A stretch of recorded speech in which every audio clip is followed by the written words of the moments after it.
Boa noite a todos. Que a paz do nosso querido Mestre Jesus envolva cada um de nós, na sua paz, no seu amor, sempre confortando os nossos corações e que possamos cada vez mais nos ligar a Jesus, o nosso Mestre querido, que sempre está conosco, a cada minuto, a cada hora, nos envolvendo, nos amparando e nos guiando nessa nossa nova reencarnação. Jesus, o nosso Mestre querido, quando esteve aqui encarnado, no nosso meio, junto a nós, nos passou vários ensinamentos.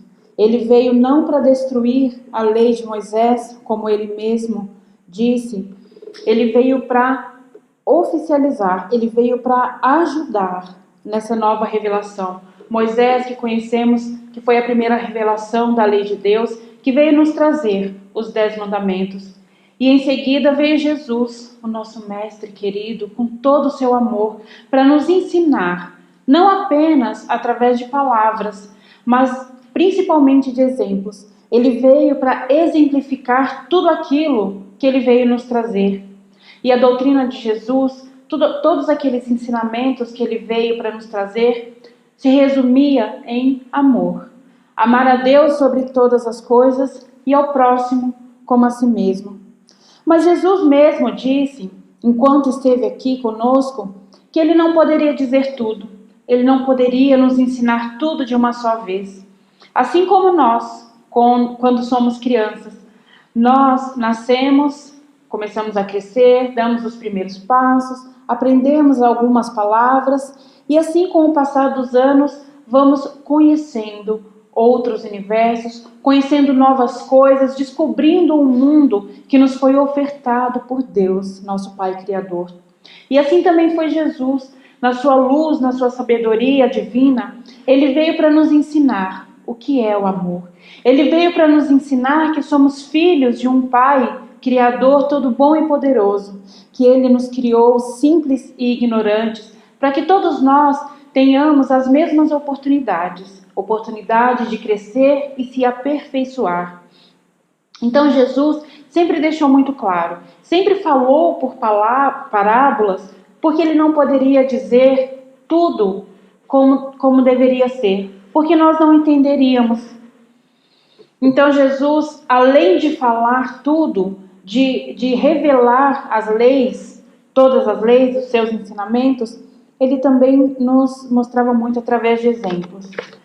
Então ficou marcado a passagem de Jesus por seus exemplos, por seu amor e humildade. E apenas isso que Jesus espera de cada um de nós, que sejamos humildes de coração. E os seus discípulos, então, muitas vezes, sem entender porque Jesus falava tanto por parábolas, que são pequenas histórias, Jesus, então, os discípulos chegam até ele e perguntam: Mestre, por que falas por parábolas? Por que o Senhor não é assim muito tão claro, a ponto que entendamos tudo o que fala? Essa passagem está em Mateus, capítulo 13, versículos de 10 a 15. E Jesus, então, responde: Eu lhes falo em parábolas porque eles não estão em condições de compreender certas coisas. Eles veem, olham, ouvem e não compreendem. Assim, dizer-lhes tudo, ao menos agora, seria inútil. Mas a vós o digo, porque já vos é dado compreender certos mistérios. Ele procedia, portanto, com o povo, assim como se faz com as crianças. Nós, quando iniciamos o nosso período escolar, por exemplo, vamos para a primeira série, vamos aprender primeiras palavras, as vogais, e assim por diante, até chegarmos a nos formar. Todos os mistérios da vida nos é dado, todos os conhecimentos, por etapas.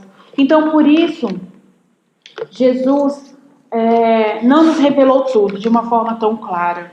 Mas sim, em decorrência da época, daquele povo ainda muito rude, ele foi falando aos poucos.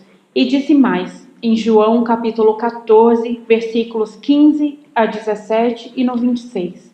Jesus então diz: Se me amais, guardais os meus ensinamentos, e eu rogarei ao Pai, e ele vos dará outro Consolador, para que fique eternamente convosco.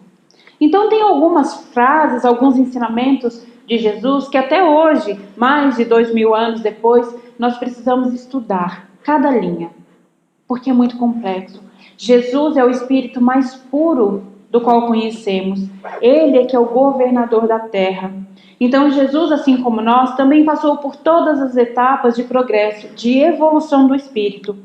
Então Jesus fala que, olha, se o amamos, se acreditamos em tudo que ele diz, era para que nós ficássemos tranquilos, que ele pediria ao Pai, Deus, nosso Criador, que enviasse um outro Consolador, um outro Messias, como se dizia ali, que ficaria conosco eternamente. E aí nós nos perguntamos, a primeira revelação da lei divina foi personificada em Moisés. Ele nos trouxe essa primeira revelação das leis de Deus. A segunda foi personificada em Jesus. Então, assim, houveram pessoas que vieram para nos revelar as leis divinas. E dessa vez, essa terceira revelação, dita por Jesus, ele disse, olha, enviará um outro Consolador para que fique convosco eternamente. Se fosse uma outra pessoa assim encarnada como nós, não poderia ficar conosco eternamente. Então já é um ponto a se pensar, porque muitas pessoas ainda duvidam sobre a origem, sobre a realidade do Espiritismo, se é verdadeiro ou não. Nós sabemos que ainda existe toda essa confusão de ideias. E Jesus continua, o Espírito de verdade, a quem o mundo não pôde receber, porque não o vê nem o conhece, mas vós o conhecereis, porque ele ficará convosco e estará em vós. Mas o Consolador, que é o Espírito Santo, a quem o Pai enviará em meu nome, vos ensinará todas as coisas e vos fará lembrar de tudo o que tenho dito. Então, essa passagem que está em João, nós podemos estudar e começar a entender quando surgiu, então, a terceira revelação, que é o Espiritismo, através de Allan Kardec. Não é personificado em Allan Kardec, ele apenas foi o codificador dessa doutrina. Então nós vamos começar a entender o que Jesus disse lá atrás, momentos antes de ser crucificado, quando ele disse que iria pedir ao Pai que nos enviasse outro Consolador, um outro mensageiro que iria esclarecer tudo o que ele não podia falar. Lembram que lá no início nós falamos que Jesus não podia falar tudo, ele tinha que falar em parábolas, através de histórias, porque o povo daquela época não estava apto, ainda não tinha entendimento o suficiente para compreender os ensinamentos. E ainda hoje nós não temos a capacidade de compreender todos os mistérios da vida. Mas o Espiritismo vem então para clarear ainda mais sobre a origem, sobre a nossa origem, a nossa origem espiritual. Allan Kardec, ele veio com essa missão grandiosa, um espírito de luz também, que já veio com essa missão pré-definida para codificar o espiritismo. Mas quem é Allan Kardec? Nós ouvimos muito falar sobre o espiritismo kardecista e nós vamos entender também que não é legal, que não é para se falar dessa forma, né? Não existe o espiritismo kardecista, o espiritismo ubandista, são categorias diferentes. Mas isso em um outro momento, para uma outra palestra. Hoje estamos aqui para falar sobre a terceira revelação divina, que nós hoje já entendemos que é o Espiritismo, e que foi codificado por Allan Kardec. Nesta semana em que Kardec completaria 216 anos, se estivesse vivo, ainda encarnado em nós, vivo e encarnado. Sabemos que a morte não existe. Mas nessa semana, dia 3 de outubro, Allan Kardec então completaria 216 anos. E ele é uma peça fundamental para essa terceira revelação, porque foi através de seus estudos, através do seu esforço, do seu empenho, é que chegou até nós o Espiritismo, todas as obras da codificação. Então, em 1804, nasce lá na França Hippolyte Léon Denisard Rivail, que nós conhecemos hoje como Allan Kardec. E só para entender a magnitude de Allan Kardec, ou Rivail, como era conhecido, ele já era muito inteligente, já veio pré-definido para essa missão, mas obviamente que ele ainda não sabia. E quando ele tinha aproximadamente 10 anos, ele foi estudar na Suíça, no Instituto do Pestalozzi, que era muito conhecido, era a escola modelo da Europa. E Allan Kardec já era muito notável pela sua inteligência, pela sua dedicação aos estudos. E quando se formou aos 18 anos, ele voltou para Paris e se formou pedagogo. Então, quando ele retorna a Paris, para a França, ele conhecia diversos idiomas, falava diversos idiomas, já era mestre, ministrava aulas e lecionava sobre diversas matérias. Não vamos nem elencar aqui muitas delas que ele estudava lá nesse instituto, e ele sempre foi muito inteligente. Então ele começou a pesquisar, ele se tornou um cientista e começou então a pesquisar sobre magnetismo, sobre diversas outras áreas. E Allan Kardec ministrava aulas em sua casa, junto com a sua esposa, que também era professora de artes, e ela foi uma figura importantíssima também na vida de Allan Kardec para ajudá-lo nessa codificação. E Allan Kardec então começou a ouvir burburinhos sobre um fenômeno que estava no auge na Europa, em 1854, que era o fenômeno das mesas girantes. Todo mundo já ouviu falar, não é verdade, sobre as mesas girantes. Foi a partir daí que deu esse boom na Europa sobre essas mesas girantes, sobre fenômenos que aconteciam, que levantavam essas mesas. Um pouco antes, em 1848, as irmãs Fox, que foi ali também o início que nós conhecemos, não foi obviamente ali o início das manifestações, mas foi através dessas irmãs Fox, das três irmãs, que começou-se a falar sobre esses fenômenos. Elas foram morar numa cabana e elas ouviam batidas nas paredes. E elas conseguiam se comunicar com essas batidas. Elas no início chamavam de pé rachado, porque não era pé rachado na época, era conhecido como o demônio. Não era coisa de Deus, não era obra de Deus. Então elas começaram a se comunicar com essas batidas, através dessas pancadas, e elas ficaram muito conhecidas. A partir daí, esse fenômeno foi por toda a Europa.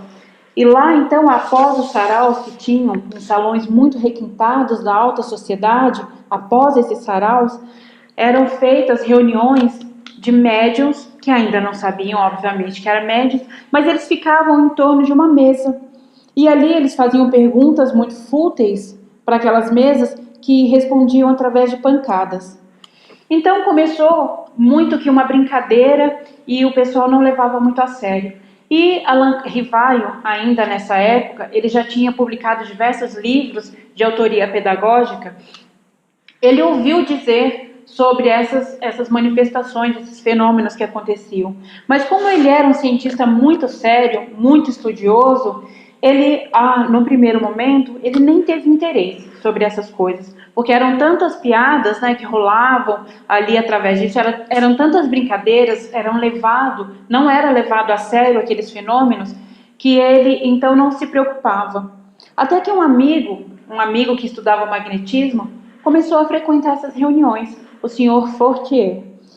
E ele era muito amigo de Allan Kardec também, os dois tinham algumas pesquisas juntos, sempre ali em torno da ciência, da filosofia. Ele convidou Allan Kardec para ir até uma dessas reuniões. E Allan Kardec, no primeiro momento, não aceitou. E depois de uns 2, 3 convites, Allan Kardec, então, surgiu essa curiosidade. Falou, olha, estamos se falando tanto, eu vou só para ver se essa mesa tem condições de pensar, se tem cérebro para pensar. Então ele foi ele foi desacreditado. Chegou lá, ele viu que algumas respostas eram coerentes e ele começou a se interessar pelo assunto, isso em 1854. E ele começou a perceber que, apesar das perguntas fúteis que era feito ali para aquelas mesas, que alguma coisa movimentava aquelas mesas e que não podia ser só eletricidade ou magnetismo, que era o auge que estavam estudando também naquela época. Então Allan Kardec se interessa por essas reuniões e começa a frequentar, a participar mais vivamente dessas reuniões e começa a elaborar perguntas. Então muitas vezes nós sabemos da história por alto de Allan Kardec e pensamos, nossa, Allan Kardec, um espírito de luz, já veio assim pronto, com essa missão definida para codificar o espiritismo. Mas muitas vezes não sabemos o que há por trás de tudo isso. Então, meus amigos, Um recado que nós gostaríamos de deixar em meio a essas revelações de Allan Kardec, revelações não, nós já sabemos da vida de Allan Kardec, mas que vale a pena lembrar. Nada na nossa vida chega por acaso, cai do acaso, nada acontece sem que esteja escrito e nada vem fácil também para nós. Todas as histórias que nós conhecemos de espíritos já evoluídos que aceitaram a missão de vir para nos ajudar no progresso, tiveram empecilhos, também tiveram obstáculos. A vida de Allan Kardec também não foi fácil, assim como a de Chico Xavier, como conhecemos. Então, uma mensagem muito importante que o Espiritismo nos deixa é sempre não desistir. Não podemos deixar que os obstáculos que aparecem no decorrer da nossa vida, do nosso caminho, nos impeçam de progredir. Esperança sempre. Seguir adiante com a certeza de que estamos aqui para aprender, para seguir adiante e que Jesus, o nosso mestre de luz e de paz, está ao nosso lado, sempre pronto para nos ajudar. Então, Allan Kardec começa a estudar esses fenômenos, a ver tudo aquilo que está acontecendo e percebe que existe algo mais, além de simples magnetismo ou eletricidade. E ele então começa a fazer perguntas para essas supostas mesas girantes. Perguntas, e vão organizando ele perguntas, e cria-se então um grupo de estudos na casa dos Baldin, que as duas irmãs que eram médiums também. Allan Kardec então cria esse grupo de estudos para que eles pudessem organizar perguntas, para que essas mesas então respondessem, para ver a veracidade dessas informações. Então, olha, passaram-se 3 anos, Allan Kardec, de estudos a fio, não tinha sábado, domingo e feriado, ele estudava dia e noite para ter a certeza. Cientista que era, um homem muito sério, muito estudado, ele preferia fazer milhares de perguntas para depois ter a certeza se aquilo era sim ou não verdadeiro. Então Allan Kardec entendeu que ali tinha algo a mais. E ele descobriu em uma dessas reuniões, através de perguntas e de batidas que eram feitas, e mais para frente eram também cestos com lápis nas pontas, onde os médiuns postavam ali as mãos e iam escrevendo. Então, no livro dos médiuns tem explicado cada tipo de comunicação que é feito. É muito interessante para que nós entendamos melhor sobre todos esses fenômenos que vêm acontecendo. Então, Allan Kardec descobre nessas reuniões que ali estavam espíritos de pessoas que já haviam morrido, que estavam ali, através daquelas mesas, se relacionando, contando o que acontecia depois da morte, depois que o corpo físico já havia morrido. Então ele percebe a grandiosidade de tudo aquilo que estava acontecendo. E foi em uma dessas reuniões mediúnicas, através dessas mesas, da tipologia, que era como conhecido esses fenômenos das pancadas nas mesas, que Allan Kardec descobriu qual era a sua missão. O espírito mentor daquela reunião, de todos aqueles fenômenos, revelou a Allan Kardec que eles já se conheciam de tempos passados, de outras reencarnações, que em tempos passados Allan Kardec foi um sacerdote druida e que ele usava, o nome dele naquela época era Allan Kardec.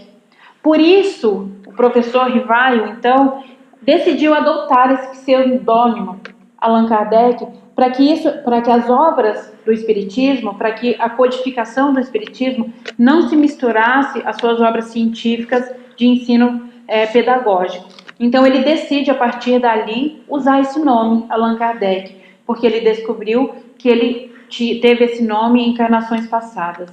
A partir dali, então, Allan Kardec, usando esse nome para diferenciar das suas obras didáticas, começa um estudo a fundo sobre aqueles fenômenos.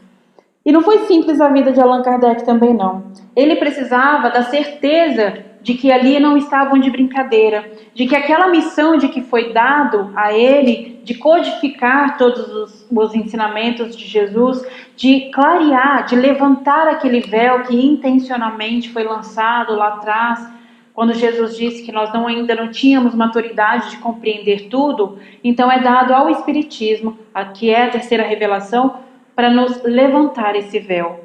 Então Allan Kardec, ele fazia perguntas nessas reuniões, que a partir de então era na casa desses Baldin. Ele fazia, como ele fazia? Ele colocava cada irmã em um canto, em um cômodo da casa e fazia uma pergunta para ver a veracidade das respostas. E não só ali, naquele meio. Ele começou então a mandar essas perguntas para fora, para outros grupos de médiuns que também estavam estudando esses fenômenos. Inclusive para a Suíça, para um grupo de amigos que estudou junto com ele, que se formou junto com ele, e estavam também estudando esses fenômenos, porque esses fenômenos, então, se espalhou por todo o mundo. Todo mundo já falava nesses fenômenos das mesas girantes, já se conheciam as irmãs Fox e de tudo que havia acontecido com elas naquela cabana. Então, o mundo inteiro começou a estudar. Allan Kardec, então, para ter a universalidade dos ensinamentos dos espíritos, para que não fosse passado para trás, para que não levantasse nenhuma suspeita acerca daquela nova doutrina que ali estava se estabelecendo, ele então enviava essas perguntas. Por exemplo, primeira pergunta do Livro dos Espíritos: que é Deus? Ele fez essa pergunta, deu para as irmãs Baldin, uma em cada lugar da casa, em cada cômodo, sem que elas soubessem qual seria a pergunta, e então elas vinham com as respostas. As respostas eram iguais, eram semelhantes, faziam parte ali do mesmo sentido. Então essa resposta era verídica. Essa universalidade veio através então dessas questões. E um dos espíritos mentores disse a Kardec: antes repelir 9 verdades do que aceitar uma mentira. Então Allan Kardec sempre foi muito pela razão. Ele não imaginava alguma coisa e já colocava ali no seu estudo. Ele compeliu tudo isso através da ajuda de muitos médiuns para chegar no Livro dos Espíritos. Foi quando que, em 1857, confirmar isso mesmo, 1857, Allan Kardec lança o Livro dos Espíritos. É um livro onde tem perguntas e respostas. Allan Kardec reuniu perguntas sobre a vida dos espíritos. De onde viemos, para onde vamos, quem somos. Perguntas que nos fazemos até hoje. Muitas vezes nós estamos aqui dentro de uma casa espírita, ouvimos palestras, mas ainda não sabemos ao certo de onde viemos e para onde vamos. Então Allan Kardec codificou tudo isso para nos ajudar. Assim como Jesus, que veio até nós, se reencarnou no nosso meio, ele teve que se rebaixar espiritualmente, né? Teve que diminuir a sua luz para vir até nós. Allan Kardec também foi um desses espíritos de luz para ajudar no progresso. Deu ali o pontapé inicial. E Allan Kardec sempre foi muito pela razão. E ele sempre disse: se a ciência desmentir alguma questão do espiritismo, fique com a ciência. Por isso, temos o tríplice aspecto da doutrina espírita, que é ciência, religião e filosofia. Então, nós precisamos estar atentos a todos os fenômenos, a tudo que nós vamos estudar. Então, Allan Kardec reuniu todas essas perguntas e respostas. Durante 3 anos, ele estudou dias a fio para reunir tudo isso, para compilar tudo isso num livro e nos apresentar o Espiritismo. Então, naquela época ainda não existia esse nome, Espiritismo. Allan Kardec disse: para coisas novas, novos nomes, novas origens, novos desígnios. Então ele cria este nome, Espiritismo. Por isso que não é correto falar Espiritismo kardecista, porque ele não é personificado, não é de Allan Kardec essa terceira revelação. É uma junção de todos os espíritos, é a doutrina dos espíritos. Então Allan Kardec faz essa compilação e nos anos seguintes, estudando, se aprofundando em todos os fenômenos, ele vai lançando as obras que compõem o Pentateuco. Existem 5 livros que são as obras básicas de Kardec para estudo, que não são os únicos. Então o Livro dos Espíritos, que foi o primeiro, foi o pontapé inicial, que foi em 1857. Depois o Livro dos Médiuns, 1861. Ali no Livro dos Médiuns vai falar sobre o desenvolvimento mediúnico, como se dá esse fenômeno. Em seguida ele lança o Evangelho segundo o Espiritismo, que é o mais conhecido por todos nós, que nós estudamos, lemos e sempre falamos. Então, o Evangelho segundo o Espiritismo, 1863, Allan Kardec vem trazer os ensinamentos de Jesus, toda a lei moral e destrinchar todos esses ensinamentos, levantar este véu que até então nós não podíamos entender. Ele vem para nos esclarecer tudo aquilo que Jesus nos dizia, porque nós até hoje, muitos ensinamentos de Jesus nós não entendemos. Nós não compreendemos. Então esse livro vem para nos elucidar. Logo em seguida o céu e o inferno e depois a Gênese, que vem para fechar esse Pentateuco. Mas tirando isso, Allan Kardec teve diversas outras obras.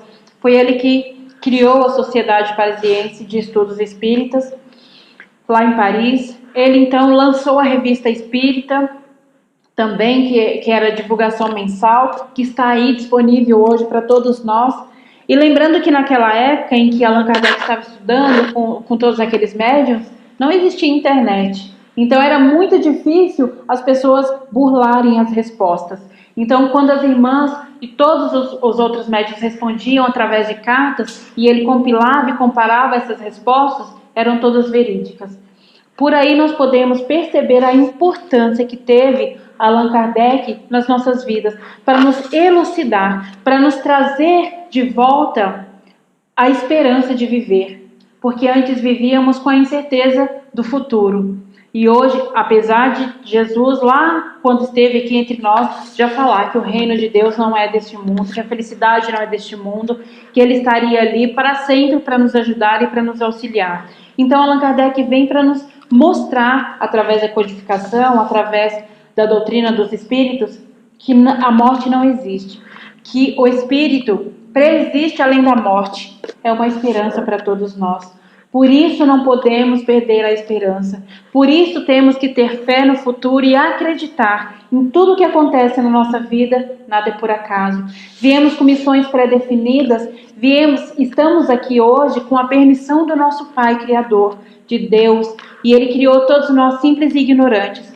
O objetivo final da nossa vida é que cheguemos à perfeição, assim como Jesus. Então vamos aproveitar essa terceira revelação, vamos aproveitar que Allan Kardec nos proporcionou tantos conhecimentos através dessa doutrina para estudarmos, para sabermos de onde viemos, para que viemos e para onde vamos. Só assim vamos entender a grandeza do nosso Pai Criador. Só assim teremos a certeza que não estamos desamparados, mesmo em momentos tão difíceis. Que essa semana que comemoremos o aniversário de Allan Kardec, que possamos fazer preces em seu nome, para que Ele continue a nos ajudar através de outras revelações, para que possamos agradecer a oportunidade de estarmos aqui através dos ensinamentos de Kardec e de Jesus. Uma boa noite a todos, que Jesus possa envolver a cada um de nós e que possamos seguir adiante, com fé, acreditando que Jesus está aqui ao nosso lado, assim como esteve ao lado de Allan Kardec, para nos trazer a luz que precisamos enxergar. Uma boa noite a todos.